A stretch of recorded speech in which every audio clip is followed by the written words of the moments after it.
2. Struggle for existence. Geometrical ratio of increase. A struggle for existence inevitably follows from the high rate at which all organic beings tend to increase. Every being, which during its natural lifetime produces several eggs or seeds, must suffer destruction during some period of its life, and during some season or occasional year, otherwise, on the principle of geometrical increase, its numbers would quickly become so inordinately great that no country could support the product. Hence, as more individuals are produced than can possibly survive, there must in every case be a struggle for existence, either one individual with another of the same species, or with the individuals of distinct species, or with the physical conditions of life. It is the doctrine of Malthus applied with manifold force to the whole animal and vegetable kingdoms, for in this case there can be no artificial increase of food, and no prudential restraint from marriage. Although some species may be now increasing, more or less rapidly, in numbers, all cannot do so, for the world would not hold them. There is no exception to the rule, that every organic being naturally increases at so high a rate, that, if not destroyed, the earth would soon be covered by the progeny of a single pair. Even slow-breeding man has doubled in 25 years, and at this rate, in less than 1,000 years, there would literally not be standing room for his progeny. Linnaeus has calculated that if an annual plant produced only 2 seeds and there is no plant so unproductive as this and their seedlings next year produce 2, and so on, then in 20 years there should be 1,000,000 plants. The elephant is reckoned the slowest breeder of all known animals, and I have taken some pains to estimate its probable minimum rate of natural increase. It will be safest to assume that it begins breeding when 30 years old, and goes on breeding till 90 years old, bringing forth 6 young in the interval, and surviving till 100 years old. If this be so, after a period of from 740 to 750 years, there would be nearly 19 million elephants alive, descended from the first pair. But we have better evidence on this subject than mere theoretical calculations, namely, the numerous recorded cases of the astonishingly rapid increase of various animals in a state of nature, when circumstances have been favorable to them during 2 or 3 following seasons. Still more striking is the evidence from our domestic animals of many kinds which have run wild in several parts of the world. If the statements of the rate of increase of slow-breeding cattle and horses in South America, and latterly in Australia, had not been well authenticated, they would have been incredible. So it is with plants. Cases could be given of introduced plants which have become common throughout whole islands in a period of less than 10 years. Several of the plants, such as the cardoon and the tall thistle, which are now the commonest over the whole plains of La Plata, clothing square leagues of surface almost to the exclusion of every other plant, have been introduced from Europe, and there are plants which now range in India, as I hear from Dr. Falconer, from Cape Comorin to the Himalaya, which have been imported from America since its discovery. In such cases, and endless others could be given, no one supposes that the fertility of the animals or plants has been suddenly and temporarily increased in any sensible degree. The obvious explanation is that the conditions of life have been highly favorable, and that there has consequently been less destruction of the old and young, and that nearly all the young have been enabled to breed. Their geometrical ratio of increase, the result of which never fails to be surprising, simply explains their extraordinarily rapid increase and wide diffusion in their new homes. In a state of nature, almost every full-grown plant annually produces seed, and amongst animals, there are very few which do not annually pair. Hence we may confidently assert that all plants and animals are tending to increase at a geometrical ratio, that all would rapidly stock every station in which they could anyhow exist, and that this geometrical tendency to increase must be checked by destruction at some period of life. Our familiarity with the larger domestic animals tends, I think, to mislead us. We see no great destruction falling on them, but we do not keep in mind that thousands are annually slaughtered for food, and that in a state of nature, an equal number would have somehow to be disposed of. The only difference between organisms which annually produce eggs or seeds by the thousand, and those which produce extremely few, is, that the slow breeders would require a few more years to people, under favorable conditions, a whole district, let it be ever so large. The condor lays a couple of eggs and the ostrich a score, and yet in the same country the condor may be the more numerous of the two. The fulmar petrel lays but 1 egg, yet it is believed to be the most numerous bird in the world. One fly deposits hundreds of eggs, and another, like the hepabosca, a single one. But this difference does not determine how many individuals of the 2 species can be supported in a district. A large number of eggs is of some importance to those species which depend on a fluctuating amount of food, for it allows them rapidly to increase in number. But the real importance of a large number of eggs or seeds is to make up for much destruction at some period of life, and this period in the great majority of cases is an early one. If an animal can in any way protect its own eggs or young, a small number may be produced, and yet the average stock be fully kept up. But if many eggs or young are destroyed, many must be produced, or the species will become extinct. It would suffice to keep up the full number of a tree, which lived on an average for 1,000 years, if a single seed were produced once in 1,000 years, supposing that this seed were never destroyed, and could be ensured to germinate in a fitting place. So that, in all cases, the average number of any animal or plant depends only indirectly on the number of its eggs or seeds. In looking at nature, it is most necessary to keep the foregoing considerations always in mind, never to forget that every single organic being may be said to be striving to the utmost to increase in numbers, that each lives by a struggle at some period of its life. That heavy destruction inevitably falls either on the young or old, during each generation or at recurrent intervals. Lighten any cheek, mitigate the destruction ever so little, and the number of the species will almost instantaneously increase to any amount. 3. Struggle for existence. Nature of the checks to increase. The causes which check the natural tendency of each species to increase are most obscure. Look at the most vigorous species. By as much as it swarms in numbers, by so much will it tend to increase still further. We know not exactly what the checks are even in a single instance. Nor will this surprise anyone who reflects how ignorant we are on this head, even in regard to mankind, although so incomparably better known than any other animal. This subject of the checks to increase has been ably treated by several authors, and I hope in a future work to discuss it at considerable length, more especially in regard to the feral animals of South America. Here I will make only a few remarks, just to recall to the reader's mind some of the chief points. Eggs of very young animals seem generally to suffer most, but this is not invariably the case. Of plants there is a vast destruction of seeds, but, from some observations which I have made, it appears that the seedlings suffer most from germinating in ground already thickly stocked with other plants. Seedlings, also, are destroyed in vast numbers by various enemies. For instance, on a piece of ground 3 feet long and 2 wide, dug and cleared, and where there could be no choking from other plants, I marked all the seedlings of our native weeds as they came up, and out of 357 no less than 295 were destroyed, chiefly by slugs and insects. If turf which has long been mown, and the case would be the same with turf closely browsed by quadrupeds, be let to grow, the more vigorous plants gradually kill the less vigorous, though fully grown plants. Thus out of 20 species growing on a little plot of mown turf, 3 feet by 4, 9 species perished, from the other species being allowed to grow up freely. The amount of food for each species of course gives the extreme limit to which each can increase, but very frequently it is not the obtaining food, but the serving as prey to other animals, which determines the average numbers of a species. Thus, there seems to be little doubt that the stock of partridges, grouse, and hares on any large estate depends chiefly on the destruction of vermin. If not one head of game were shot during the next 20 years in England, and, at the same time, if no vermin were destroyed, there would, in all probability, be less game than at present, although hundreds of thousands of game animals are now annually shot. On the other hand, in some cases, as with the elephant, none are destroyed by beasts of prey, for even the tiger in India most rarely dares to attack a young elephant protected by its dam. Climate plays an important part in determining the average number of a species, and periodical seasons of extreme cold or drought seem to be the most effective of all checks. I estimated, chiefly from the greatly reduced numbers of nests in the spring, that the winter of 1854-5 destroyed 4/5 of the birds in my own grounds, and this is a tremendous destruction, when we remember that 10% is an extraordinarily severe mortality from epidemics with man. The action of climate seems at first sight to be quite independent of the struggle for existence. But insofar as climate chiefly acts in reducing food, it brings on the most severe struggle between the individuals, whether of the same, or of distinct species, which subsist on the same kind of food. Even when climate, for instance, extreme cold, acts directly, it will be the least vigorous individuals, or those which have got least food through the advancing winter, which will suffer most. When we travel from south to north, or from a damp region to a dry, we invariably see some species gradually getting rarer, and finally disappearing, and the change of climate being conspicuous, we are tempted to attribute the whole effect to its direct action. But this is a false view. We forget that each species, even where it most abounds, is constantly suffering enormous destruction at some period of its life, from enemies or from competitors for the same place and food. And if these enemies or competitors be in the least degree favored by any slight change of climate, they will increase in numbers, and as each area is already fully stocked with inhabitants, the other species must decrease.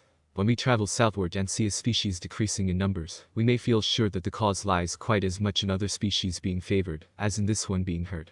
So it is when we travel northward, but in a somewhat lesser degree, for the number of species of all kinds, and therefore of competitors, decreases northwards. Hence in going northwards, or in ascending a mountain, we far oftener meet with stunted forms, due to the directly injurious action of climate, than we do in proceeding southwards or in descending a mountain.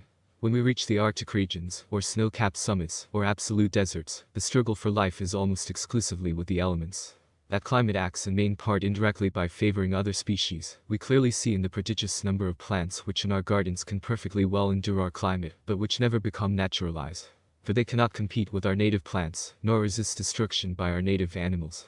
When a species, owing to highly favorable circumstances, increases inordinately in numbers in a small tract, epidemics at least, this seems generally to occur with our game animals often ensue.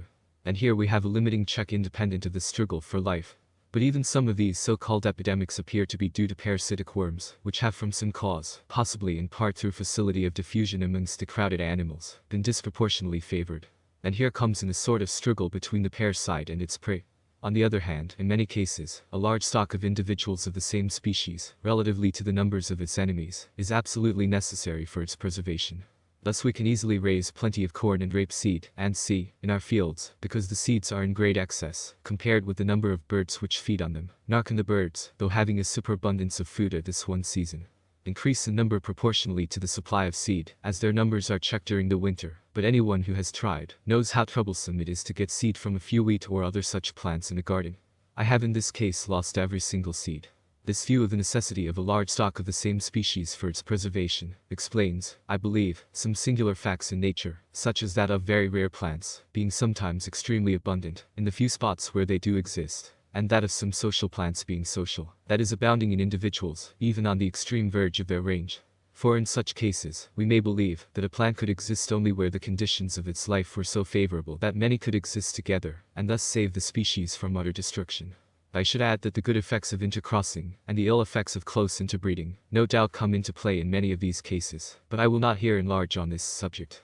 Complex relations of all animals and plants to each other in the struggle for existence. Many cases are on record showing how complex and unexpected are the checks and relations between organic beings, which have to struggle together in the same country. I will give only a single instance, which, though a simple one, interested me. In Staffordshire, on the estate of a relation, where I had ample means of investigation, there was a large and extremely barren heath, which had never been touched by the hand of man. But several hundred acres of exactly the same nature had been enclosed 25 years previously, and planted with Scotch fir. The change in the native vegetation of the planted part of the heath was most remarkable, more than is generally seen in passing from one quite different soil to another. Not only the proportional numbers of the heath plants were wholly changed, but 12 species of plants, not counting grasses and carices, flourished in the plantations, which could not be found on the heath. The effect on the insects must have been still greater, for 6 insectivorous birds were very common in the plantations, which were not to be seen on the heath, and the heath was frequented by 2 or 3 distinct insectivorous birds. Here we see how potent has been the effect of the introduction of a single tree, nothing whatever else having been done, with the exception of the land having been enclosed, so that cattle could not enter. But how important an element enclosure is, I plainly saw near Farnham, in Surrey. Here there are extensive heaths, with a few clumps of old Scotch firs on the distant hilltops. Within the last 10 years large spaces have been enclosed, and self-sown firs are now springing up in multitudes, so close together that all cannot live. When I ascertained that these young trees had not been sown or planted, I was so much surprised at their numbers, that I went to several points of view, whence I could examine hundreds of acres of the unenclosed heath, and literally I could not see a single Scotch fir, except the old planted clumps. But on looking closely between the stems of the heath, I found a multitude of seedlings and little trees, which had been perpetually browsed down by the cattle. In 1 square yard, at a point some 100 yards distant from one of the old clumps, I counted 32 little trees, and one of them, with 26 rings of growth, had, during many years, tried to raise its head above the stems of the heath, and had failed. No wonder that, as soon as the land was enclosed, it became thickly clothed with vigorously growing young firs. Yet the heath was so extremely barren, and so extensive, that no one would ever have imagined that cattle would have so closely and effectually searched it for food. Here we see that cattle absolutely determined the existence of the Scotch fir, but in several parts of the world insects determined the existence of cattle. Perhaps Paraguay offers the most curious instance of this, for here neither cattle nor horses nor dogs have ever run wild, though they swarm southward and northward in a feral state, and Azar and Ringer have shown that this is caused by the greater number in Paraguay of a certain fly, which lays its eggs in the navels of these animals when first born. The increase of these flies, numerous as they are, must be habitually checked by some means, probably by other parasitic insects. Hence, if certain insectivorous birds were to decrease in Paraguay, the parasitic insects would probably increase, and this would lessen the number of the navel-frequenting flies. Then cattle and horses would become feral. And this would certainly greatly alter, as indeed I have observed in parts of South America, the vegetation. This again would largely affect the insects. And this, as we have just seen in Staffordshire, the insectivorous birds, and so onwards in ever-increasing circles of complexity. Not that under nature the relations will ever be as simple as this. Battle within battle must be continually recurring with varying success, and yet in the long run the forces are so nicely balanced, that the face of nature remains for long periods of time uniform. though assuredly the merest trifle would give the victory to one organic being over another. Nevertheless, so profound is our ignorance, and so high our presumption, that we marvel when we hear of the extinction of an organic being, and as we do not see the cause. We invoke cataclysms to desolate the world, or invent laws on the duration of the forms of life. I am tempted to give one more instance showing how plants and animals remote in the scale of nature are bound together by a web of complex relations. I shall hereafter have occasion to show that the exotic Lobelia fulgens is never visited in my garden by insects, and consequently, from its peculiar structure, never sets a seed. Nearly all our orchidaceous plants absolutely require the visits of insects to remove their pollen masses, and thus to fertilize them. I find from experiments that humblebees are almost indispensable to the fertilization of the hirsus, Viola tricolor, for other bees do not visit this flower. I have also found that the visits of bees are necessary for the fertilization of some kinds of clover. For instance, 90 heads of Dutch clover, Terfolium repens, yielded 2,290 seeds, but 20 other heads protected from bees produced not one. Again, 100 heads of red clover, T. pratense, produced 2,700 seeds, but the same number of protected heads produced not a single seed. Humblebees alone visit red clover, as other bees cannot reach the nectar. It has been suggested that moths may fertilize the clovers, but I doubt whether they could do so in the case of the red clover, from their weight not being sufficient to depress the wing petals. Hence we may infer as highly probable that, if the whole genus of humblebees became extinct or very rare in England, the hirsus and red clover would become very rare, or wholly disappear. The number of humblebees in any district depends in a great measure upon the number of field mice, which destroy their combs and nests, and Colonel Newman, who has long attended to the habits of humblebees, believes that more than 2/3 of them are thus destroyed all over England. Now the number of mice is largely dependent, as everyone knows, on the number of cats. And Colonel Newman says, near villages and small towns I have found the nests of humblebees more numerous than elsewhere, which I attribute to the number of cats that destroyed the mice. Hence it is quite credible that the presence of a feline animal in large numbers in a district might determine, through the intervention first of mice, and then of bees, the frequency of certain flowers in that district. In the case of every species, many different checks, acting at different periods of life, and during different seasons or years, probably come into play, some one check or some few being generally the most potent. But all will concur in determining the average number or even the existence of the species. In some cases it can be shown that widely different checks act on the same species in different districts. When we look at the plants and bushes clothing an entangled bank, we are tempted to attribute their proportional numbers and kinds to what we call chance. But how false a view is this? Everyone has heard that when an American forest is cut down a very different vegetation springs up, but it has been observed that ancient Indian ruins in the southern United States, which must formerly have been cleared of trees, now display the same beautiful diversity and proportion of kinds as in the surrounding virgin forest. What a struggle must have gone on during long centuries between the several kinds of trees each annually scattering its seeds by the thousand. What war between insect and insect, between insects, snails, and other animals with birds and beasts of prey, all striving to increase, all feeding on each other, or on the trees, their seeds and seedlings, or on the other plants which first clothe the ground, and thus check the growth of the trees. Grow up a handful of feathers, and all fall to the ground according to definite laws. But how simple is the problem where each shall fall compared to that of the action and reaction of the innumerable plants and animals which have determined, in the course of centuries, the proportional numbers and kinds of trees now growing on the old Indian ruins. The dependency of one organic being on another, as of a parasite on its prey, lies generally between beings remote in the scale of nature. This is likewise sometimes the case with those which may be strictly said to struggle with each other for existence, as in the case of locusts and grass-feeding quadrupeds. But the struggle will almost invariably be most severe between the individuals of the same species, for they frequent the same districts, require the same food, and are exposed to the same dangers. In the case of varieties of the same species, the struggle will generally be almost equally severe, and we sometimes see the contest soon decided. For instance, if several varieties of wheat be sown together, and a mixed seed be resown, some of the varieties which best suit the soil or climate, are naturally the most fertile, will beat the others, and so yield more seed, and will consequently in a few years supplant the other varieties. To keep up a mixed stock of even such extremely close varieties as the variously colored sweet peas, they must be each year harvested separately, and the seed then mixed in due proportion, otherwise the weaker kinds will steadily decrease in number and disappear.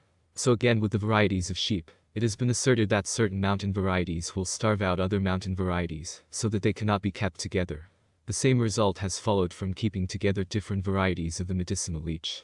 It may even be doubted whether the varieties of any of our domestic plants or animals have so exactly the same strength, habits, and constitution that the original proportions of a mixed stock, crossing being prevented, could be kept up for half a dozen generations. If they were allowed to struggle together, in the same manner as beings in a state of nature, and if the seed or young were not annually preserved in due proportion. Struggle for life most severe between individuals and varieties of the same species as the species of the same genus usually have, though by no means invariably, much similarity in habits and constitution, and always in structure, the struggle will generally be more severe between them. If they come into competition with each other, than between the species of distinct genera. We see this in the recent extension over parts of the United States of one species of swallow, having caused the decrease of another species. The recent increase of the missel thrush in parts of Scotland has caused the decrease of the song thrush. How frequently we hear of one species of rat taking the place of another species under the most different climates. In Russia the small Asiatic cockroach is everywhere driven before it its great congener. In Australia the imported hive bee is rapidly exterminating the small, stingless native bee. One species of charlock has been known to supplant another species, and so in other cases. We can dimly see why the competition should be most severe between allied forms, which fill nearly the same place in the economy of nature, but probably in no one case could we precisely say why one species has been victorious over another in the great battle of life. The corollary of the highest importance may be deduced from the foregoing remarks, namely, that the structure of every organic being is related, in the most essential, yet often hidden manner, to that of all the other organic beings, with which it comes into competition for food or residence, but from which it has to escape, or on which it preys. This is obvious in the structure of the teeth and talons of the tiger, and in that of the legs and claws of the parasite which clings to the hair on the tiger's body. But in the beautifully plumed seed of the dandelion, and in the flattened and fringed legs of the water beetle, the relation seems at first confined to the elements of air and water. Yet the advantage of plumed seeds no doubt stands in the closest relation to the land, being already thickly clothed with other plants, so that the seeds may be widely distributed, and fall on unoccupied ground.